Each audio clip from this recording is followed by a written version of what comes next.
Sahabat DM, kali ini aku akan menceritakan sebuah kisah yang menurutku aneh dan misterius, dan semoga menjadi pembelajaran kita. Jangan mudah percaya pada orang yang baru kita kenal, apapun tawarannya meskipun itu menggiurkan. Kisah ini dialami oleh salah satu pembantu rumah tangga yang ikut sama aku saat itu pada tahun 2005. Dia kabur melarikan diri dari rumah majikannya. Hari itu aku berencana mencari pembantu untuk membantuku mengerjakan pekerjaan rumah tangga. Aku coba menghubungi salah satu kenalanku ya. Itu seorang penyalur pembantu dan baby sister gitu. Rumahnya di daerah Surabaya Timur. Setelah aku tanya dan dia mengatakan kalau di rumahnya tuh ada sekitar 10 pembantu. Lalu sekitar jam 2:30 sore aku berangkat ke Surabaya Timur untuk melihat. Nah, tibalah di sana, aku dipersilahkan masuk, lalu ditanya mau cari apa. Aku bilang cari pembantu.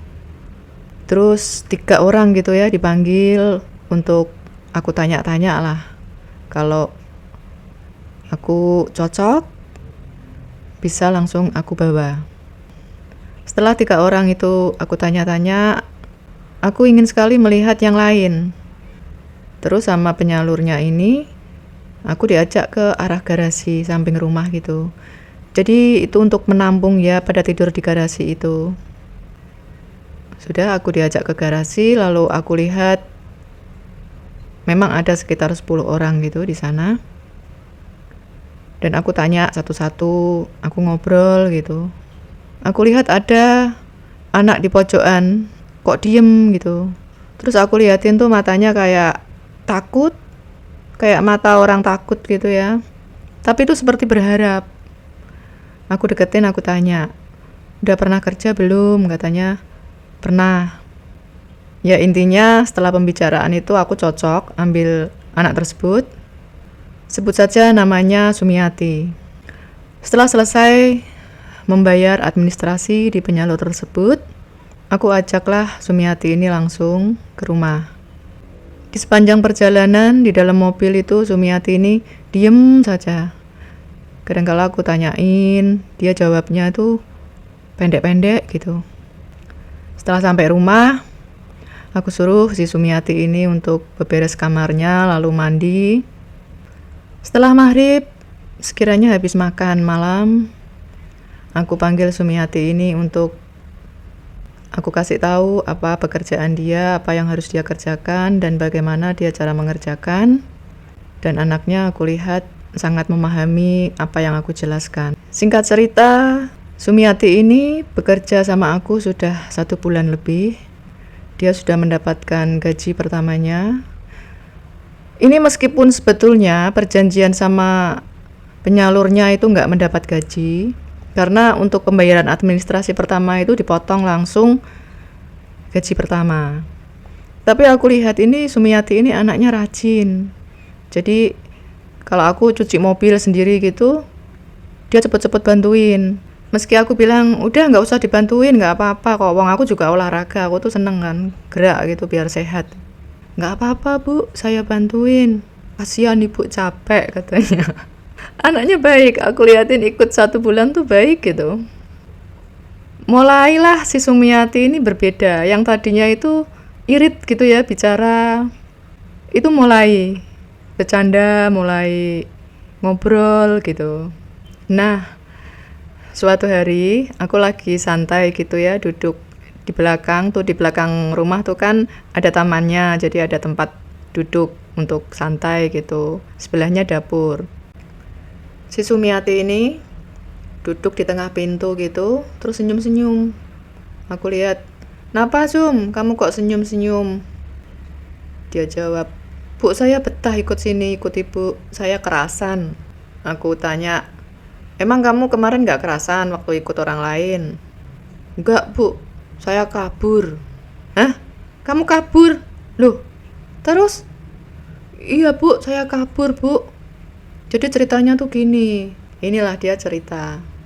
Saat itu Saya tuh ikut jualan kan, ibu saya di pasar Probolinggo. Jadi Sumiati ini berasal dari salah satu dusun di Probolinggo. Waktu saya itu jualan di pasar itu, Bu, ada orang dari kota itu nyari orang-orang dari desa gitu, Bu, yang mau bekerja di kota. Katanya gajinya tinggi gitu. Nah, ibu saya ini bilang, ya sudah sana ikut kamu kerja. Aku tanya, kamu kenal nggak sama orang yang bawa kamu itu? Laki-laki apa perempuan? Nggak kenal, Bu, dia laki-laki. Kok beraninya kamu? Hati-hati. Aku bilang gitu. Iya, Bu. Terus gimana? Ya udah saya akhirnya ikut, Bu. Dari sana itu malam. Jadi ketemu di mana gitu, saya kan bawa baju. Cuman bawa baju 5 dari rumah itu, Bu.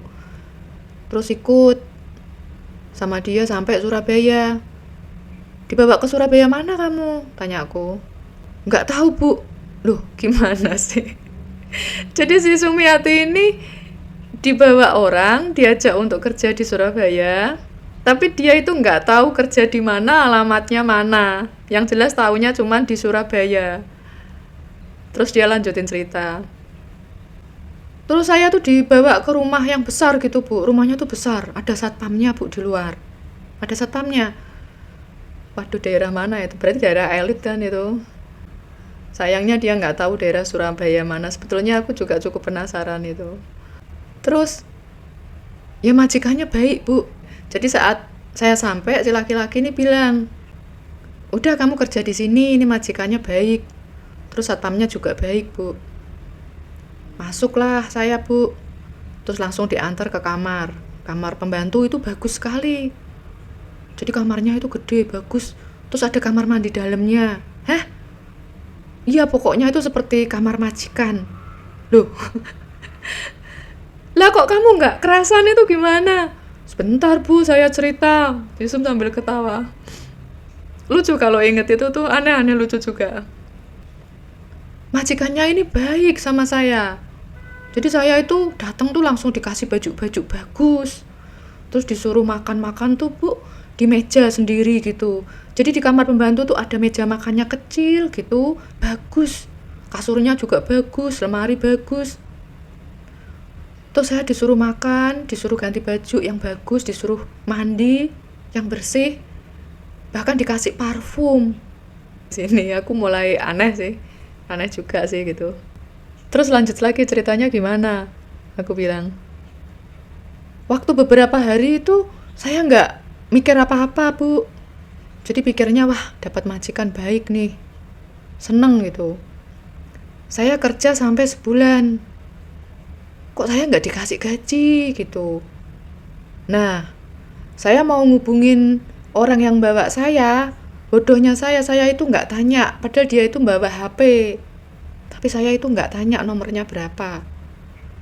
Terus kalau mau nelpon, saya juga mau telepon lewat mana. Saya tuh nggak tahu sama sekali Surabaya, nggak pernah ke Surabaya, Bu.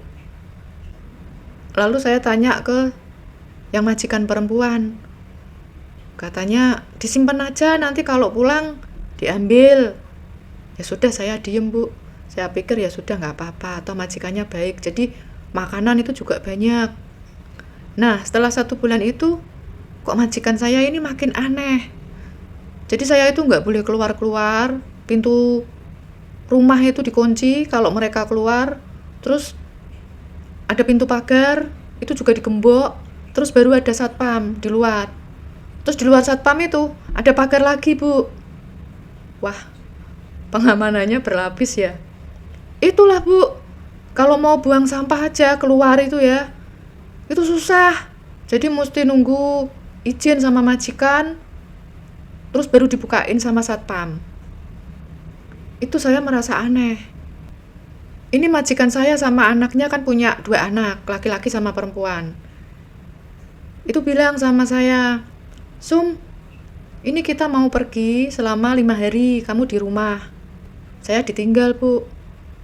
Aku tanya kan, ya tapi tetap baik kan dia, makanan apa tersedia. Terus nggak galak, nggak jahat kan sama kamu? Enggak, Bu. Baik sekali orangnya. makanan itu berlimpah, nggak galak, lembut. Tapi ya itu, saya nggak boleh keluar rumah selama 5 hari. Jadi dikunci. Cuman pikiran saya itu mulai aneh. Karena itu di rumah kok bau-bau. Itu ya Bu, seperti apa sih? Kalau di desa saya itu seperti minyak apa ya? Pisik atau apa gitu. Jadi yang untuk ngundang setan katanya. Jadi kalau di dusunnya si Sumiati itu katanya seperti itu, kalau ngundang setan itu ada bau-bau minyak, aneh buat dia itu. Terus ada satu kamar itu yang dikunci terus Bu, nggak boleh dibuka. Ini saya merasa aneh sekali. Nah sebelum majikan ini pergi, baru berencana bilang ke saya, kan pintu-pintu kayak garasi itu belum dikunci. Nah di garasi itu kan ada kayak apa, obeng, congkelan, macem-macem lah, kunci Inggris. Itu saya ambil congkelan sama Drei katanya. Untuk apa? Aku tanya. Saya ambil. Nah di kamar saya itu ada jendela. Jendela nako gitu Bu. Saya berencana kabur kalau sampai ada apa-apa Bu. Terus penasaran kan, aku diceritain gini ini juga antara percaya atau enggak. Beneran enggak sih ini orang gitu. Tapi aku lihat si Sum ini ceritanya tuh sangat serius gitu. Seperti terbawa saat dia mengalami ya, kayak trauma gitu. Jadi aku dengarkan gitu. Terus gimana? Nah itu jendelanya sudah aku lepasin mur-murnya itu Bu. Satu hari waktu majikan saya tuh pergi kan, semua saya dikunci dari luar. Itu kamar yang dikunci, yang gak pernah dibuka, gak boleh dibuka. Itu dengar suara gludak-gludak. Jadi seperti ada orang. Takut lah Bu, sayang. Dia kan sedikit ada logat Madura gitu. Takut lah Bu, sayang. Nangis saya. Bingung. Ya kali piaraan binatang atau apa, dia miara apa gitu. Enggak Bu, itu di kamar dalam. Jadi ceritanya itu, saya itu mencoba. Kan selama majikan itu tuh berada di rumah, itu selalu meminta saya itu memakai baju yang dia belikan. Nah saat majikan ini pergi, saya itu pakai baju saya Bu. Apa mungkin setelah saya nggak memakai baju majikan itu, terus seperti ada reaksi di dalam kamar itu Bu. Nah saya itu kan mikir, apa saya itu akan ditumbalkan? Kalau di desa saya itu kan banyak Bu seperti itu. Ya aku dengar si Sumiati itu cerita gitu, terus aku dengarkan ya. Nah saya ini takut, tapi itu saya penasaran. Takutnya maling. Tapi kalau maling kan harus melewati satpam dulu di depan. Cuman saya pikir, ya udah nanti kalau misalnya maling saya teriak lah. Kan satpamnya pasti dengar kan. Jadi pintu kamar itu saya buka.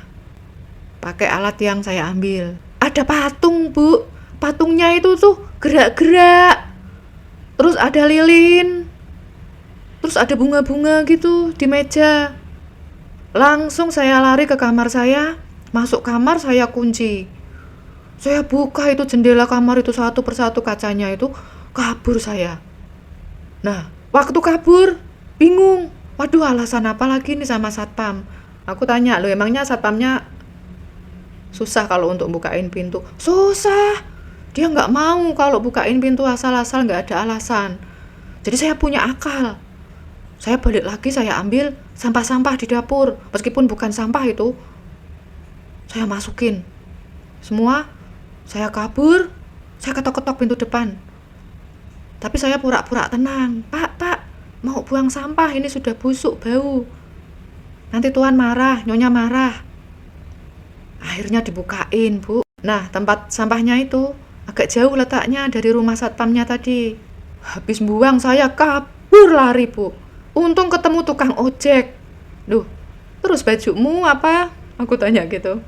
Saya tinggal semua, Bu. KTP, saya nggak bawa KTP waktu ke Surabaya.